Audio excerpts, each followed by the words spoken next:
Laberinto. Este cuerpo que habito se ha ido construyendo de a poco y a pedazos. Tengo carne de odios, de angustias circulantes y una melancolía que a veces me destroza.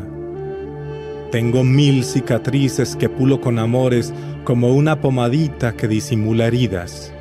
Me voy reinventando del alba hasta el ocaso, sabiendo que el insomnio llegará como siempre a perpetuar ojeras y afonías. A veces tengo suerte y descubro en la calle alguna risa nueva o a voz o a la esperanza, vestida en forma extraña o en trajes conocidos. Pero yo, que no duermo, la descubro al instante y sonrío y celebro el hallarla otra vez de forma repetida, de forma inevitable. El Viejo Macha, Medellín, Colombia.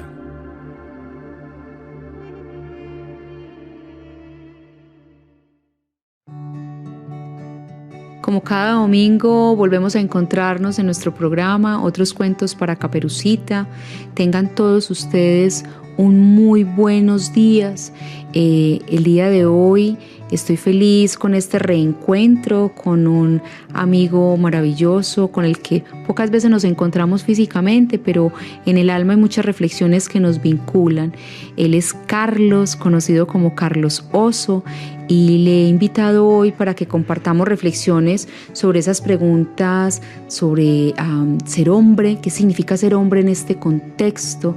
Iniciamos nuestro programa escuchando un poema de Antonio Machado, conocido como El Macha, un poema que habla del cuerpo y la esperanza. Y a partir de ese poema, pues nos inspiraremos hoy con Carlos para conversar un poco sobre él, sobre su experiencia y sus preguntas sobre el ser hombre, y también sobre un espacio muy bello que tanto Macha como Carlos han construido con otros hombres, conocido aquí en la ciudad de Medellín como El Amañadero. Carlos, bienvenido. Cuéntale a nuestros oyentes quién es Carlos, quién está haciendo, qué hace Carlos, a qué se dedica. Muchas gracias, Lili. Yo soy psicólogo de la Universidad de Antioquia. Tengo un hijo que tiene 18 años, que ha sido pues toda una escuela, todo un aprendizaje, pues esa vivencia. También he estado pues como conectado con búsquedas desde lo estético, desde las plantas, y tengo pues como muchas inquietudes frente al tema de las masculinidades, frente al tema de la guerra, de la paz, frente al asunto de la resistencia en medio de todas estas situaciones que vivimos, que es lo que nos permite mantenernos acá, seguir adelante con nuestros sueños. Ok, Carlos, contanos un poco sobre ese espacio del Amañadero. ¿Cuál es la historia de ese espacio? ¿Qué significa el Amañadero? ¿Quiénes confluyen allí? El Amañadero es un espacio que surgió hace unos años, a finales del 2014, en una investigación, acción, participación que estábamos haciendo con el Museo de la Memoria. Había una pregunta frente a qué es lo que hace que los hombres en la ciudad de Medellín resuenen tanto con la violencia. Eso no es exclusivo de nuestra ciudad, pero esta ciudad ha tenido una historia particular en ese sentido. Esa indagación iba más allá como del tema social, político, buscaba más como mirar elementos culturales, elementos identitarios. Y bueno, empezamos a conversar con hombres de la ciudad, ya llegaron hombres de muy diversa condición, y en medio de eso se fue cojando ese espacio, y en algún momento surgió como la manera de nombrarlo, como vamos a generar un amañadero de manes, un espacio donde los hombres se amañen de una manera distinta a la tradicional. Pues, ¿cuál es la tradicional que conocemos acá? Beber, juegos de azar, como los espacios cotidianos pues que uno ve como en los hombres, ¿cierto? Entonces este era como un espacio más alrededor de conversar, de hacer un poco de arte, y se fue configurando sobre todo en función del autocuidado. Carlos, ¿cuáles son esos hombres que confluyen en ese primer momento? Porque siempre tenemos una pregunta. Yo en los procesos que he acompañado sociales, los hombres son los grandes ausentes, sobre todo cuando nos invitan a temas que tienen que ver con lo humano, con las emociones, con el cuestionarnos, ¿cierto? Digamos que allí los hombres generalmente no se permiten participar de estos espacios. ¿Cómo lograron ustedes convocar y cuáles fueron esos primeros hombres que comenzaron a llegar a este espacio? Pues en realidad eso que tú dices es cierto, esa ha sido una de las dificultades grandes, como lograr que los hombres se vinculen a espacios de desarrollo humano, de crecimiento personal, de aprendizajes. En este espacio empezaron a llegar hombres cercanos al arte, profesionales, pero también hombres del común, obreros. Fue un espacio muy diverso. Yo creo que lo que había en común era como unas preguntas y un cansancio también de ciertos lugares comunes que los hombres compartimos. ¿Cuáles son esos espacios? ¿Cuáles son esos lugares que ya los tienen agotados? Pues a ver, yo en particular lo que aprecio es que los hombres en general somos muy competitivos. Entonces generalmente los espacios de hombres están muy marcados por la jerarquización. Entonces casi que cualquier grupo de hombres lo primero que se genera es como un asunto de quién, digamos, es el que tiene más poder, y a partir de ahí se van definiendo lugares, ¿cierto? Y eso sucede en todos los ámbitos, desde quién es más hábil para hacer bromas pesadas, o quién tiene más dinero, quién es más fuerte, dependiendo como del grupo, ¿cierto? Pero es algo muy común que en un grupo de hombres siempre haya como un asunto muy fuerte, digamos, desde el bullying, porque el bullying sirve como marcador para definir esas jerarquías. Entonces, para mí, por ejemplo, es muy mamón estar en un grupo donde yo tengo que estar siempre como cuidándome la espalda, donde yo tengo que estar muy pendiente y muy consciente de no mostrar mi vulnerabilidad, porque entonces me van a atacar, o porque yo también voy a atacar a otro para mostrar mi destreza. Eso me cansa mucho y me agota mucho. Y yo creo que ese cansancio fue de alguna manera un elemento común en estos hombres que nos encontramos ahí, porque de alguna manera en ese espacio empezamos a encontrar un lugar como de complicidad y de tranquilidad, donde podíamos como un poco quitarnos las máscaras, colgarlas en el perchero, quitarnos los escudos, las armaduras, ponerlas ahí y sentarnos a conversar. Pues no quiero decir tampoco que sea un espacio que esté ausente de esos mecanismos, porque es que eso nos atraviesa culturalmente, pero por lo menos hay una disposición como de mayor apertura y tranquilidad al equívoco, al ridículo, a cosas que en otros espacios generan mucha censura entre hombres. Carlos, tú tocas varios asuntos que yo quisiera profundizar.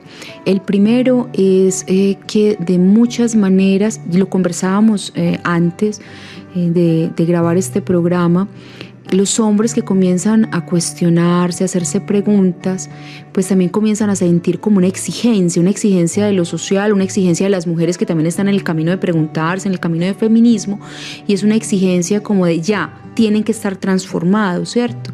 Y es innegable que el tema del patriarcado nos ha atravesado tanto a hombres como mujeres, y son siglos, son generaciones en donde los patrones se han quedado grabados en la sangre, en la cultura, en el alma, ¿cierto?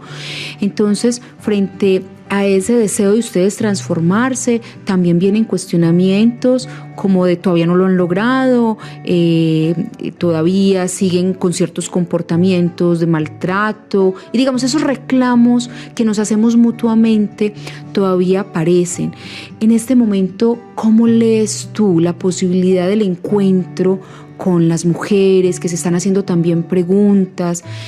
¿Cómo lees tú la posibilidad de que hombres y mujeres nos sentemos a reflexionar sobre cómo vamos a transformar juntos, o cada uno desde esa dimensión, desde esos roles, este tema del patriarcado? ¿Lo ves posible? ¿Es difícil? ¿Cómo se sienten ustedes frente a esa mujer que también demanda una transformación ya y que a veces no comprende que también es compleja esa transformación para ustedes? Yo creo que ahí hay muchos matices. Pues yo me he encontrado como con posturas muy radicales, que son muy escépticas como frente a la posibilidad que los hombres tenemos de transformarnos. Incluso en alguna época, en algún contexto, supimos por comentarios de pasillo, pues tratando los temas de masculinidades, que nos llamaban machos ilustrados. Hay otras mujeres con unas posturas como más, no sé, más conciliadoras, más tranquilas, diría yo, más humanas, que entienden que esto es un proceso que estamos viviendo unos y otras. Yo creo que como cualquier camino ético que alguien decide pues como asumir, hay también como una presión social, ¿cierto? Como el que elige ser un terapeuta, o el que elige el camino de ser un monje, o el camino del místico, ¿cierto? Porque hay como un desafío siempre ahí como de la sociedad de, a ver, y usted sí es capaz de hacer eso, y si es tan coherente, y un asunto de probarlo, ¿cierto? Como venga a ver si usted sí es capaz de ser coherente con lo que dice. Yo creo que es como en ese sentido. Yo, digamos, esa presión la he logrado como tramitar es teniendo un asunto claro, y es que la única diferencia entre mí pues, y otros hombres es que yo, digamos, me estoy haciendo unas preguntas y estoy tratando de reflexionar y buscando como hasta dónde puedo pues ser coherente. Eso es lo único, pero eso pues obviamente no me saca de todo un dispositivo cultural, ni me deja por fuera de un guión, de un macro relato que de alguna manera también nos ha generado hasta un disciplinamiento de los cuerpos, de las conciencias. Y yo creo que esto es un tema generacional, ¿cierto? Entonces pues yo creo que así como de la nada no van a salir hombres nuevos, ni un hombre nuevo creo que salga como de cero, porque todo esto se construye con el material que tenemos. Entonces sí, eso ha sido como una presión y es una cosa como con la que hay que aprender también como a lidiar, ¿cierto?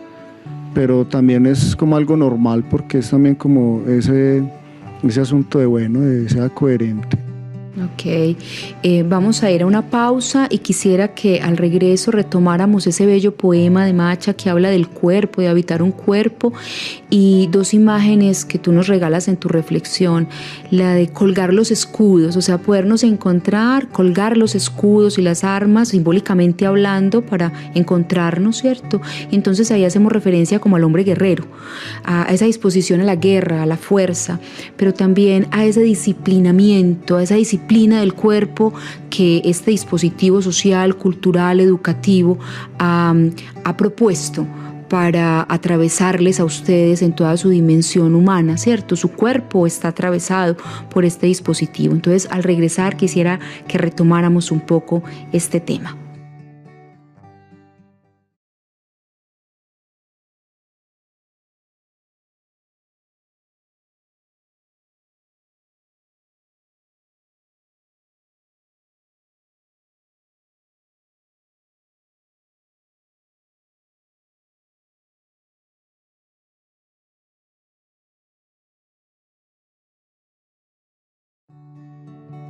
Volvemos nuevamente a nuestra conversación con Carlos Oso y bueno, la idea es que hablemos un poco del cuerpo del hombre, cómo habitan el cuerpo los hombres que están atravesados por un dispositivo que les dice que para ser hombres hay que ser fuertes, hay que competir, hay que tener armas reales o simbólicas para poderse relacionar con los otros hombres, con las mujeres, con los niños, con las niñas.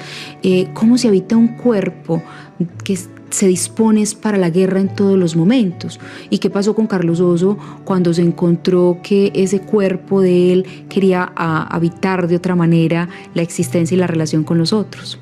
A ver, pues yo creo que lo primero que los hombres vamos viviendo con el tema como del cuerpo es como a partir de la infancia. Ahí es donde yo logro identificar como esos primeros quiebres, porque hay un momento en que los niños varones dejan, digamos, de ser ya tocados, sobre todo por sus padres, porque hay como un temor, ¿cierto?, cultural, digamos, como en las tradiciones, pues, que más predominan, hay un temor de los padres a que sus hijos se vuelvan homosexuales, porque hay como esa creencia, ¿cierto?, que si un hombre no se endurece, va a ser un hombre demasiado delicado, y entonces digamos que eso pone en cuestión como su masculinidad, porque en esa percepción tradicional de la masculinidad eso es algo que implica dureza, fuerza. Entonces yo siento que hay como una especie de sensibilización sistemática frente al cuerpo, por decirlo de alguna manera. O sea, vos vas aprendiendo tu entorno familiar, tu entorno barrial, tu entorno comunitario, social, te va, digamos, arrinconando y te va llevando como a que te desconectes de tus sentires, pensando que, pues, digamos que si un hombre expresa dolor, llora, eso es mal visto, ¿cierto? Entonces los hombres aprendemos desde muy niños a tragarnos como el dolor y a desconectarnos de nuestra sensibilidad, a crear como una especie de coraza emocional, ¿cierto? Que se refleja también en el cuerpo, en la forma en que vivimos nuestra sexualidad, porque la sexualidad que se promueve desde esta perspectiva es una sexualidad muy fálica, muy basada en lo genital, ¿cierto? Entonces eso hace que muchas veces, sobre todo en esas etapas de la infancia, la adolescencia, la juventud, la sexualidad masculina esté muy centrada en lo genital y nos perdamos de una cantidad de posibilidades ahí también de lo erótico. Ahí, por ejemplo, la pornografía también juega un papel clave y sobre todo, pues siempre la ha jugado, pero digamos en esta época donde vos con un clic abrís un mundo de pornografía, ¿cierto? Ahí también hay una manera de generar identidades frente a la manera de relacionarse con el cuerpo propio, con el de las mujeres. Entonces yo pienso que en esa lógica, digamos, del sistema tradicional patriarcal, los cuerpos de los hombres son cuerpos que se van diseñando para que sean duros, fuertes y para que respondan emocionalmente de manera violenta, porque digamos que esa es la ecuación que le sirve mucho a que posteriormente muchos hombres respondan de manera muy, muy directa a los estímulos que provoca la violencia y la guerra. También hay un tema ahí como con el heroísmo, y es que el heroísmo da estatus, ser un héroe da estatus y correr riesgos, vivir al límite. Eso explica por qué el tema, digamos, de la salud masculina, el asunto de los altos índices de mortalidad y enfermedad masculinos en muchos niveles, tienen que ver con eso. Tienen que ver con que los hombres hemos aprendido a andar, digamos, en el filo de la navaja, porque ser hombre es correr riesgos, es jugarse el pellejo todo el tiempo, y uno lo puede ver en los chicos más jóvenes, como todo el tiempo están corriendo unos riesgos enormes para probar que son hombres, ¿cierto? Riesgos que a muchos les puede costar la vida o los puede marcar de por vida. Entonces es como un endurecimiento del cuerpo, como si creáramos unas armaduras, y que ya cuando los hombres entran, por ejemplo, en un ejercicio directo de la guerra a través de grupos armados, a través de ejércitos, pues hay mucho más un disciplinamiento de sus cuerpos para la guerra, donde lo primero que se corta es el tema de la sensibilidad, ¿cierto? Donde digamos, un soldado sensible no sería funcional. Y no quiere decir que ese soldado no tenga sensibilidad, sino que aprende a entumecerla para poder reaccionar de manera instintiva frente a un combate, frente a un enemigo, que es una construcción que se crea también ahí. Carlos, es claro en las conversaciones que hemos tenido que esta construcción social es responsabilidad de todos, su transformación también. En ese sentido, ¿cuál es el correlato que ustedes han podido encontrar, o tú en tus reflexiones, el correlato de las mujeres que mantiene, digamos, esa necesidad de ustedes mantenerse en el hombre que es héroe, en el hombre que responde a unos estereotipos bien marcados frente a su cuerpo, frente al tener, frente al tema, por ejemplo, de la potencia, ¿cierto? El ser potente, porque hay otros correlatos del cuerpo masculino, del cuerpo de los hombres, que dejan entredicho su masculinidad cuando un hombre es impotente, ¿cierto? Y hay unos asuntos que son de mucho dolor en la psicología de los hombres, en su mundo emocional. Entonces, ¿cuál es ese correlato de las mujeres que de alguna manera mantiene esos micromachismos, mantiene el patriarcado y no los deja a ustedes desmarcarse también de esas posturas que les exige el sistema? Pues, a ver, yo empezaría respondiendo eso como con una vivencia del barrio donde yo crecí.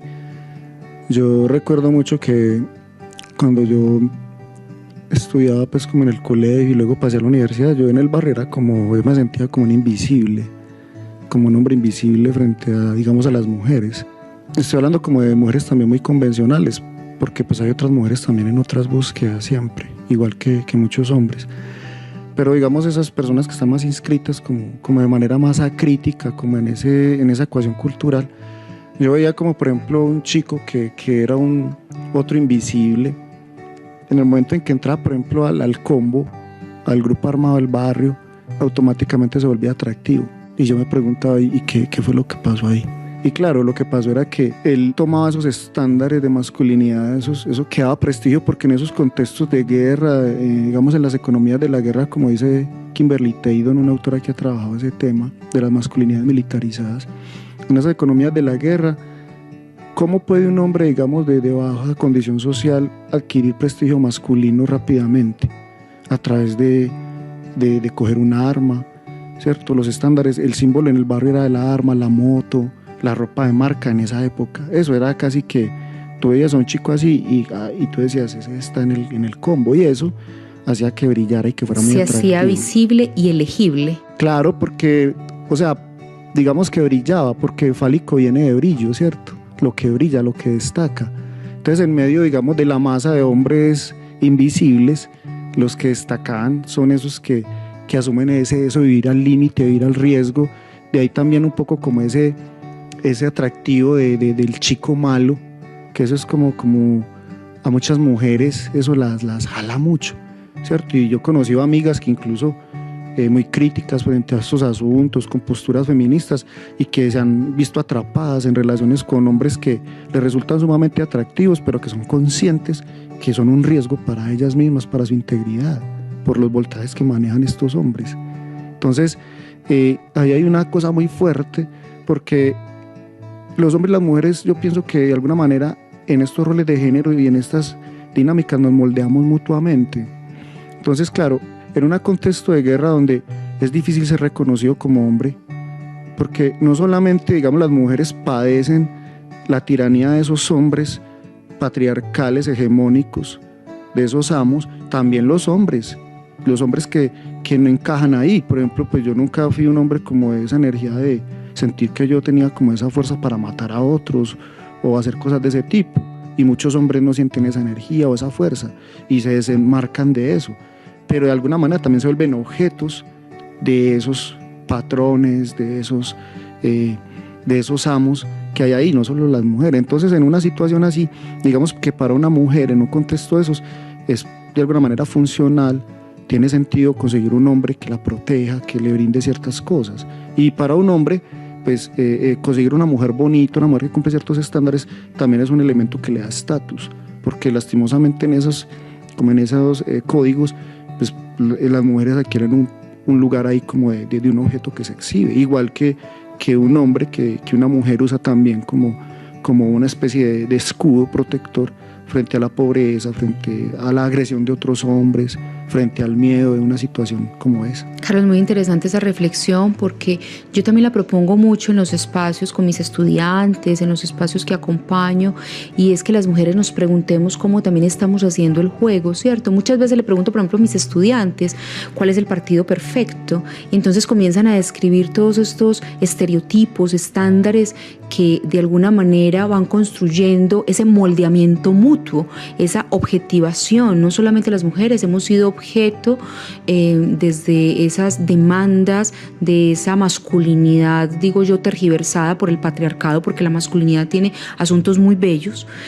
No se trata ahora de que los hombres que se transformen entonces comiencen a comportarse como las mujeres, se trata de encontrar un equilibrio entre ese femenino y ese masculino interiores, ¿cierto? Que son más cualidades del ser, pero en ese moldeamiento mutuo que nos hemos hecho a partir de estos dispositivos culturales, de estos valores patriarcales, nos hemos objetivado mutuamente.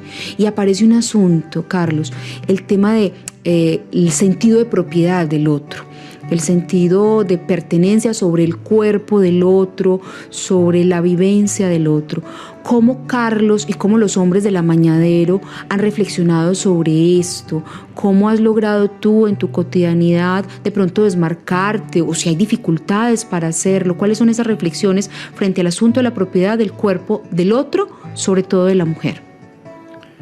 A ver, yo creo que el cuerpo de las mujeres en esta sociedad, digamos, en el imaginario colectivo es un cuerpo público, o sea, es un cuerpo en el que todos tienen que ver, desde la presión de cómo debe vestirse, de que está gorda, está flaca, hasta los hombres que se sienten con el derecho de tocarle el cuerpo a una mujer que va por la calle, de insultarla, de decirle cosas. Entonces, Yo siento que eso es una cosa muy fuerte que nos atraviesa mucho. En mi caso particular, pues yo trato todo el tiempo como de autorregularme, de ser muy consciente de cómo eso me atraviesa, ¿cierto? Porque pues obviamente también lo he tenido que ir deconstruyendo y trabajando, pero yo creo que nosotros estamos en tránsito, nosotros somos unas generaciones en tránsito que ya no nos sirven los modelos de amor que heredamos, pero tampoco hemos logrado arribar como a unos modelos distintos. Entonces estamos en un estado de liminalidad, como en un umbral, donde no somos lo que queremos ser y ya tampoco somos lo que eran nuestros padres en ese sentido. Entonces yo siento que hay un movimiento muy fuerte en hombres y mujeres. Pues yo en particular estoy como en una búsqueda de poder construir relaciones que vayan más allá como de ese sentido de apropiación del cuerpo. Pues porque finalmente cuando yo me conecto con alguien, yo me conecto es como con unas vivencias del alma, de un acompañarse en un caminar por el mundo. Y pues yo trato de renunciar como a cuidar un cuerpo y como a montarme en ese rollo de sentirme apropiado de eso. Y también me he peleado como la posibilidad de que mi cuerpo también se respete, porque no es solo los hombres, ¿cierto? No solo los hombres asumimos esos papeles de dueños de los cuerpos de las mujeres, también las mujeres asumen esos papeles de... Es como si hombres y mujeres en las relaciones tradicionales firmaran una especie de contrato donde ambos están cuidando el cuerpo todo el tiempo, como a ver ese cuerpo con quien más se acuesta, como si un vínculo dependiera de eso. A mí particularmente me parece que un vínculo que se configura frente al asunto de si la persona con la que uno está se acuesta con otra persona o no es demasiado débil. Yo creo que los vínculos hay que construirlos desde asuntos más profundos, aunque sean más sutiles. Pues esa es como mi reflexión frente a eso. Ya en el amañadero pues hay muchas posturas, porque pues hay mucha diversidad, y el amañadero no ha sido un espacio tampoco que se ha configurado como en reflexiones profundas frente al género. Yo creo que ha sido más unos hombres que han sentido la necesidad de cuidarse, y de cuidarse como a través de medicinas ancestrales, a través de poemas, a través de... a uno les gusta que los masajes energéticos, que las piedras, que tejer, cosas que normalmente los hombres no hemos hecho. Entonces es un espacio como rico por eso, porque vamos como a dedicarnos un rato ahí como a cuidarnos, a compartir, y como que un compañero le haga un masaje a uno energético, o que comparte una medicina ancestral, o que vamos a hacer un pan entre todos. Eso es algo que se ha vuelto como normal en ese espacio cuando se ha dado, porque también es un espacio que tiene intermitencias. Pues, por ejemplo, en los últimos meses no nos hemos encontrado mucho, pero es como algo que está ahí, hay como una conexión, hay algo que nos junta, como una complicidad. Entonces, sí, creo que ahí no hay como una posición como de grupo, como decir, no, ahí hay búsquedas y muy distintas. Puede que haya nombres ahí también, no sé, de pronto que no se están pensando necesariamente ese tema de la pareja de otra manera. El tema de la pareja y del amor. Precisamente hoy en el almuerzo abordábamos ese tema mi hijo y yo, porque tenemos preguntas profundas sobre esos modelos de amor que hemos heredado. Claro, nos han entregado la experiencia vital de esos ancestros, han entregado todo lo que han podido hacer. No se trata pues como de hacer una crítica, digamos, que nos quite fuerza, sino más bien como mirar ese pasado de las historias de amor y de pareja para aprender y preguntarnos, bueno, ¿y ahora qué? Ya no nos sirve, tú lo decías, esos modelos ya no nos sirven, no responden a las necesidades de hombres y mujeres hoy, pero tampoco sabemos hacia dónde ir. El reto que tenemos es un reto de construir, pero para construir tenemos que preguntarnos, tenemos que conocernos. En ese sentido aparece como una especie de esperanza, pero también como una necesidad de soledad, como una necesidad de venir a nosotros mismos y preguntarnos, bueno, este hombre y esta mujer que hoy ya no responden, que no quieren vivir esos patrones que heredaron de sus ancestros, de papá y de mamá, ¿cómo se reconfiguran hoy? Para poder decir, yo como mujer me he reconfigurado de esta manera y esto es lo que tengo para ofrecer en estos nuevos caminos de la pareja, ¿sí? Es un ir preguntando, de construyendo y construyendo. ¿Cómo ha sido esa vivencia particular? Porque en este programa buscamos también que hablemos de esa humanidad que nos atraviesa, de esa experiencia cotidiana. ¿Cómo ha sido esa experiencia de Carlos en lo humano, en esa relación con las mujeres, con sus parejas, con sus amores, con sus encuentros y desencuentros? A ver, yo creo que eso ha sido como un camino largo de muchos encuentros y desencuentros, como de repetir muchos patrones, de generar muchos espacios como de disfrute, pero también de dolor. Yo lo que he venido como encontrando ahí es eso, como que en muchos años en mis vivencias de pareja, yo digamos que sin terminar una relación ya estaba enganchado en otra. Y solo fue pues hasta hace unos años que logré como después de una relación que fue así como muy intensa y me dejó muy movido, logré quedarme como un periodo de tiempo pues como unos años sin buscar una pareja afectiva y como en una búsqueda digamos de conexión también y aprender a relacionarme de otra forma con las mujeres. Esa fue pues como una experiencia importante para mí porque de alguna manera me di cuenta que nunca había hecho eso, ¿cierto? Que siempre saltaba y que detrás de eso había también unos vacíos. Entonces muchas veces uno en las relaciones lo que hace es tratar de llenar unos vacíos y es importante como que temas como la felicidad y la tranquilidad no dependan de una pareja, de otra persona, sino que de alguna manera sean cosas que uno puede hallar en sí mismo, porque si uno logra construir esas cosas pues tiene más posibilidades de encontrarse con personas que también las vienen construyendo. Es diferente cuando dos personas llenas de miedos y de carencias se aferran la una a la otra como para no caer al vacío, ¿cierto? Eso es lo que yo podría decir como desde mi experiencia, pero me reconozco en tránsito, me reconozco ahí como en búsqueda. Nos reconocemos como buscadores y en borrador todavía, con nada terminado.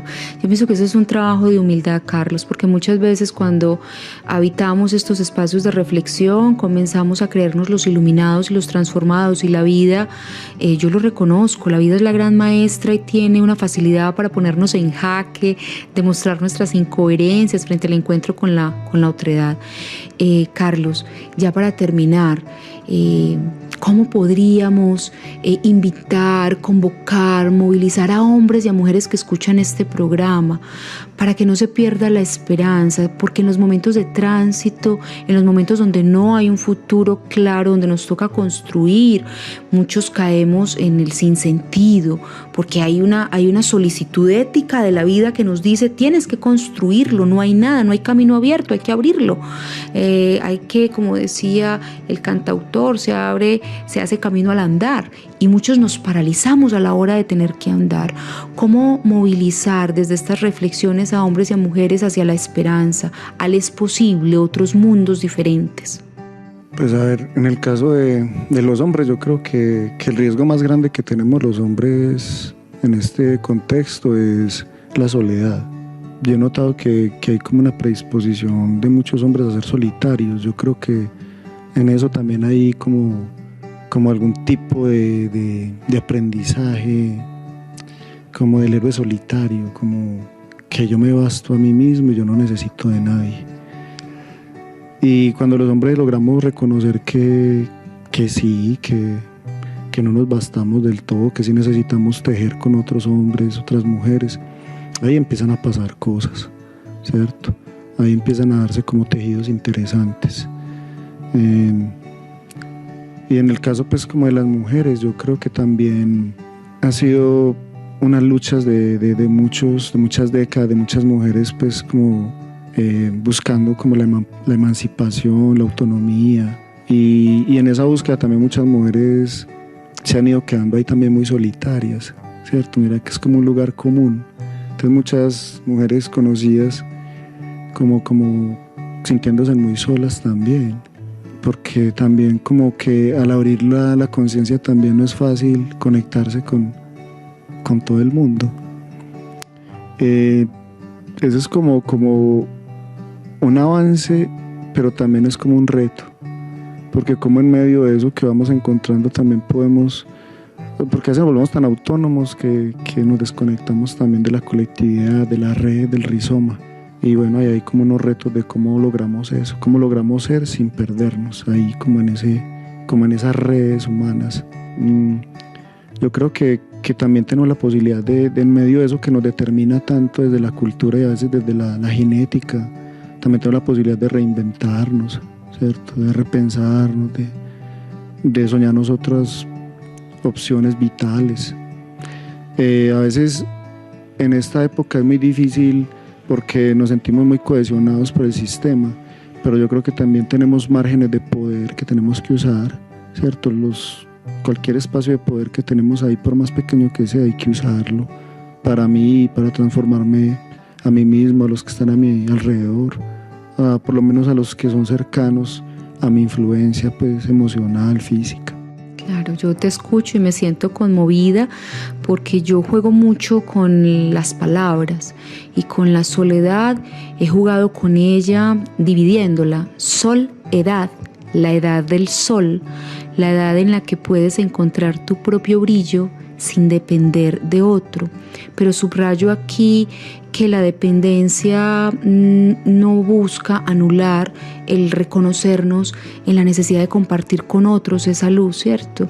Es diferente cuando yo me puedo encontrar conmigo misma, cuando tú decías que la felicidad no dependa y la paz interior no dependa del otro, sino que yo pueda encontrarla en mí y pueda ofrecerla al otro, ¿cierto? Entonces en esa soledad o en esa edad del sol, que no es una postura egoísta, sino todo lo contrario, es una posición de humildad donde vamos hacia adentro a encontrar ese potencial humano que habita en hombres y mujeres, podamos encontrar realmente esas preguntas, unas preguntas que no vengan desde afuera como un imperativo categórico que te obligue a cambiar, porque ya sabemos que nadie cambia porque otro lo cuestione. Cambiamos y nos transformamos realmente porque encontramos preguntas que nos atraviesan desde adentro, ¿cierto? Tanto hombres como mujeres. Es la gran dificultad en la vida de pareja, que siempre buscamos que el otro cambie a partir de los cuestionamientos y las preguntas que le hacemos. Y yo pienso que entonces la invitación que tú nos haces desde ese lugar amoroso es comenzar a preguntarnos, comenzar a cuestionarnos cada uno de esos lugares que hemos habitado, permitirnos el proceso, acompañarnos en la transformación, mirarnos de una manera amorosa, desde ese amor por la humanidad del otro, de la otra, y no un amor de dependencia, sino un amor que se acompaña, inclusive en la dificultad, inclusive en el error, inclusive en el volver a caer en los mismos patrones, porque no es fácil. Yo como mujer, por ejemplo, Carlos, en este momento honro tu historia, agradezco mucho que hayas venido a compartirnos desde esa honestidad las preguntas, las respuestas que has encontrado, tu búsqueda, ese espacio tan bello del amañadero, pero reconozco también profundamente que para las mujeres transformarnos es muy difícil.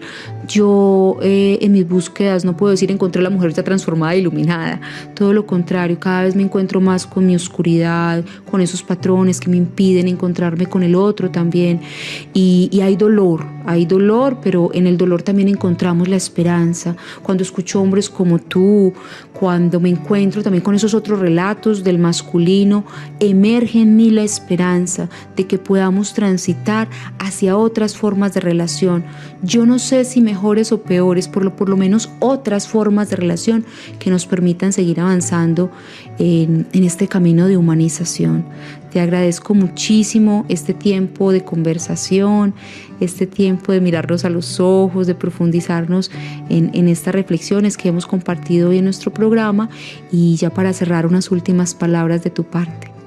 La existencia es como un bailecito entre la soledad y la compañía, y tal vez en eso consiste, como en estar moviéndose, en ese ir y venir, y las dificultades vienen cuando nos quedamos como en un solo lado anclados, solo compañía, solo soledad. Necesitamos entrar y salir permanentemente porque el equilibrio no es estática, sino danza, movimiento, juego.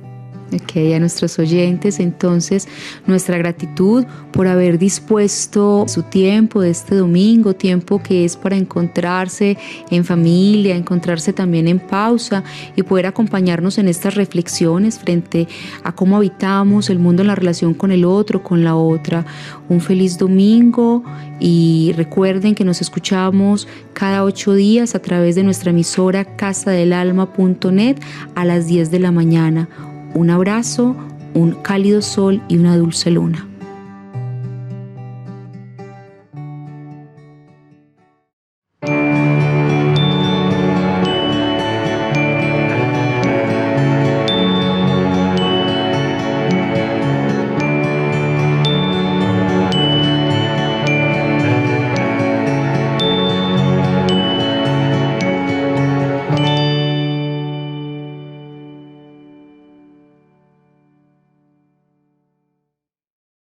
hay que, como decía el cantautor, se hace camino al andar, y muchos nos paralizamos a la hora de tener que andar. ¿Cómo movilizar desde estas reflexiones a hombres y a mujeres hacia la esperanza, al es posible, otros mundos diferentes? Pues a ver, en el caso de los hombres, yo creo que el riesgo más grande que tenemos los hombres en este contexto es la soledad. Yo he notado que hay como una predisposición de muchos hombres a ser solitarios. Yo creo que en eso también hay como algún tipo de aprendizaje, como del héroe solitario, como que yo me basto a mí mismo y yo no necesito de nadie. Y cuando los hombres logramos reconocer que sí, que no nos bastamos del todo, que sí necesitamos tejer con otros hombres, otras mujeres, ahí empiezan a pasar cosas, ¿cierto? Ahí empiezan a darse como tejidos interesantes. Y en el caso pues como de las mujeres, yo creo que también ha sido unas luchas de muchas décadas, de muchas mujeres pues como buscando como la emancipación, la autonomía, y en esa búsqueda también muchas mujeres se han ido quedando ahí también muy solitarias, ¿cierto? Mira que es como un lugar común. Entonces muchas mujeres conocidas como sintiéndose muy solas también, porque también como que al abrir la conciencia también no es fácil conectarse con todo el mundo. Eso es como un avance, pero también es como un reto, porque como en medio de eso que vamos encontrando también podemos, porque a veces nos volvemos tan autónomos que nos desconectamos también de la colectividad, de la red, del rizoma. Y bueno, ahí hay como unos retos de cómo logramos eso, cómo logramos ser sin perdernos ahí como en esas redes humanas. Yo creo que también tenemos la posibilidad de en medio de eso que nos determina tanto desde la cultura y a veces desde la genética, también tenemos la posibilidad de reinventarnos, ¿cierto? De repensarnos, de soñarnos otras opciones vitales. A veces en esta época es muy difícil porque nos sentimos muy cohesionados por el sistema, pero yo creo que también tenemos márgenes de poder que tenemos que usar, ¿cierto? Cualquier espacio de poder que tenemos ahí, por más pequeño que sea, hay que usarlo para mí, para transformarme a mí mismo, a los que están a mi alrededor, por lo menos a los que son cercanos a mi influencia pues emocional, física. Claro, yo te escucho y me siento conmovida porque yo juego mucho con las palabras y con la soledad. He jugado con ella dividiéndola: sol-edad, la edad del sol, la edad en la que puedes encontrar tu propio brillo sin depender de otro. Pero subrayo aquí que la dependencia no busca anular el reconocernos en la necesidad de compartir con otros esa luz, ¿cierto? Es diferente cuando yo me puedo encontrar conmigo misma, cuando tú decías que la felicidad no dependa y la paz interior no dependa del otro, sino que yo pueda encontrarla en mí y pueda ofrecerla al otro, ¿cierto? Entonces en esa soledad o en esa edad del sol, que no es una postura egoísta, sino todo lo contrario, es una posición de humildad donde vamos hacia adentro a encontrar ese potencial humano que habita en hombres y mujeres, podamos encontrar realmente esas preguntas, unas preguntas que no vengan desde afuera como un imperativo categórico que te obligue a cambiar, porque ya sabemos que nadie cambia porque otro lo cuestione. Cambiamos y nos transformamos realmente porque encontramos preguntas que nos atraviesan desde adentro, ¿cierto? Tanto hombres como mujeres. Es la gran dificultad en la vida de pareja, que siempre buscamos que el otro cambie a partir de los cuestionamientos y las preguntas que le hacemos. Y yo pienso que entonces la invitación que tú nos haces desde ese lugar amoroso es comenzar a preguntarnos, comenzar a cuestionarnos cada uno de esos lugares que hemos habitado, permitirnos el proceso, acompañarnos en la transformación, mirarnos de una manera amorosa, desde ese amor por la humanidad del otro, de la otra, y no un amor de dependencia, sino un amor que se acompaña, inclusive en la dificultad, inclusive en el error, inclusive en el volver a caer en los mismos patrones, porque no es fácil. Yo como mujer, por ejemplo, Carlos, en este momento honro tu historia, agradezco mucho que hayas venido a compartirnos desde esa honestidad las preguntas, las respuestas que has encontrado, tu búsqueda, ese espacio tan bello del Amañadero, pero reconozco también profundamente que para las mujeres transformarnos es muy difícil. Yo en mis búsquedas no puedo decir encontré a la mujer ya transformada e iluminada, todo lo contrario, cada vez me encuentro más con mi oscuridad, con esos patrones que me impiden encontrarme con el otro también, y hay dolor, pero en el dolor también encontramos la esperanza. Cuando escucho hombres como tú, cuando me encuentro también con esos otros relatos del masculino, emerge en mí la esperanza de que podamos transitar hacia otras formas de relación. Yo no sé si mejores o peores, por lo menos otras formas de relación que nos permitan seguir avanzando en este camino de humanización. Te agradezco muchísimo este tiempo de conversación, este tiempo de mirarnos a los ojos, de profundizarnos en estas reflexiones que hemos compartido hoy en nuestro programa, y ya para cerrar, unas últimas palabras de tu parte.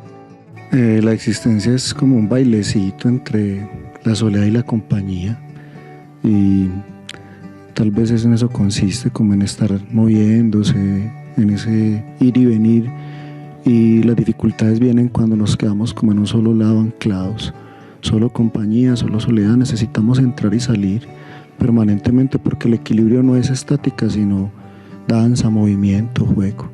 Ok, a nuestros oyentes, entonces, nuestra gratitud por haber dispuesto su tiempo de este domingo, tiempo que es para encontrarse en familia, encontrarse también en pausa y poder acompañarnos en estas reflexiones frente a cómo habitamos el mundo en la relación con el otro, con la otra. Un feliz domingo, y recuerden que nos escuchamos cada 8 días a través de nuestra emisora casadelalma.net a las 10 de la mañana. Un abrazo, un cálido sol y una dulce luna.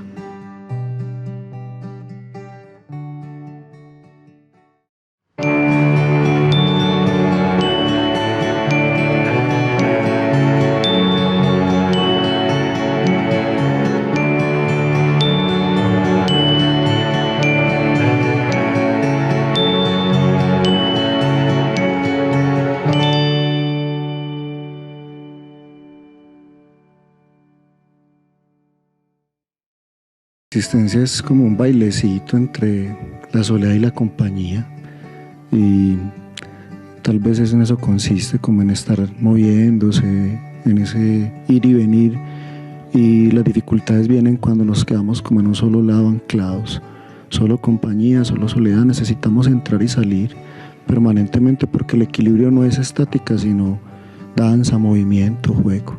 Ok, a nuestros oyentes, entonces, nuestra gratitud por haber dispuesto su tiempo de este domingo, tiempo que es para encontrarse en familia, encontrarse también en pausa y poder acompañarnos en estas reflexiones frente a cómo habitamos el mundo en la relación con el otro, con la otra.